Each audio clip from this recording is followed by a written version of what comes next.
नमस्कार, स्वागत बा आप सबके इन खबर के भोजपुरी चैनल पर। स्वामी प्रसाद मौर्य और बदायूं से मौजूदा भाजपा सांसद और उनका बेटी संघमित्रा मौर्य का मुश्किल खत्म होते हुए नजर नहीं आवत। लखनऊ के एमपी एमएलए कोर्ट द्वारा दोनों के खिलाफ गैर जमानती वारंट जारी कइल गइल बा।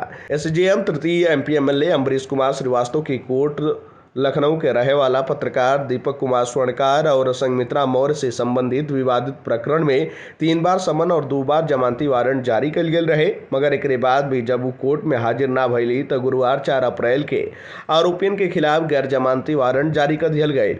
मामला का अगला सुनवाई 16 अप्रैल के हुई। आपके बतावा चली कि दीपक स्वर्णकार अपने शिकायत में दावा कैले रहना कि वो और संघमित्रा साल 2016 से लिव इन रिलेशन में रहे लोग और संघमित्रा मौर्य और स्वामी प्रसाद द्वारा बतावल गेल रहे कि संघमित्रा का पहला पति से तलाक हो चुकल बाटे। वहीं उनके द्वारा 3 जनवरी 2019 के संघमित्रा से उनके घर में शादी कल गेल रहे। वादी के मुताबिक संघमित्रा 2019 के लोकसभा चुनाव में झूठा शपथ पत्र देके खुद की अविवाहित बतौली, जबकि उनका पहले पति से तलाक मई 2021 में भइल रहे।